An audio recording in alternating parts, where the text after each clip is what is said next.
Son günlər beynəlxalq musiqi yarışmaları Azərbaycan-Ermənistan münasibətləri kontekstində müzakirə mövzusuna çevrilib. Belə ki, 13 dekabrda Tbilisidə keçirilən Uşaq Avroviziyası müsabiqəsində Azərbaycanın Ermənistana 3 xal verməsi, Ermənistanın isə Azərbaycana 1 xal belə verməməsi diqqət çəkib.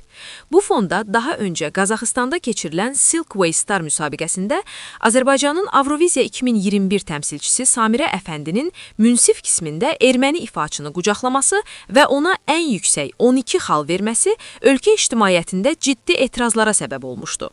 Globalinfo.az-a danışan əməkdar artist, xanəndə Elnarə Abdullayeva məsələyə sərt reaksiya verib, Ermənistan tərəfi bal verməməklə bizə yaxşı edir.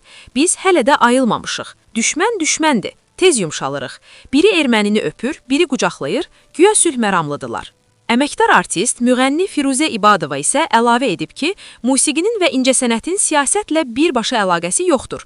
Ancaq təəssüf ki, son vaxtlar belə yarışmalarda xalqımızın hələ də unutmadığı faciələr göz ardı olunur. Halbuki, anaların göz yaşları hələ qurumayıb. Bu reallıqları unutmaq mümkün deyil və unutmaq da olmaz. Bir ana öz evladını torpağa veribsə, həmin xalqın nümayəndəsi olaraq çıxış edən birinin erməni iştirakçıya bal verməsi, onu qucaqlaması, səmimi şəkildə təbrik etməsi nə dərəcədə doğrudur? Bu, düzgün və məqbul addım deyil. Qarşı tərəf Azərbaycana heç bir xal da ayırmayıb. Bu, onu göstərir ki, münasibətdə dəyişiklik yoxdur və düşmənçilik mövqeyi saxlanılır. Mən siyasətçi deyiləm və siyasətə qarışmaq niyyətim yoxdur. Ancaq 50 ildən artıq ömrünü səhnəyə, Azərbaycan mədəniyyətinə həsr edən bir sənət adamı və Azərbaycan vətəndaşı kimi deyə bilərəm ki, belə vəziyyətdə heç bir bal da verməzdim.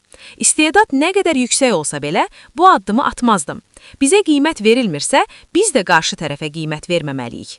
İbadova əlavə edib ki, əgər qarşı tərəfdən ən azı simvolik də olsa bir xal verilsəydi, bunu siyasətdən kənar qiymətləndirmək olardı. Ancaq baş verənlər onların hələ də mövqelərini dəyişmədiyini göstərir. Onlar bizi düşmən kimi görürlər və bunu açıq şəkildə nümayiş etdirirlər. Mənim mövqeyim qətidir. Xalqımıza qarşı bu qədər ağır cinayətlər törədən, anaları ağlar, qadınları dul, uşaqları yetim qoyan tərəfə bal vermək düzgün deyil. Bu yanaşmanı qəbul etmir və açıq şəkildə pisləyirəm. Mən verilən 3 xalında, 12 xalında əleyhinəyəm.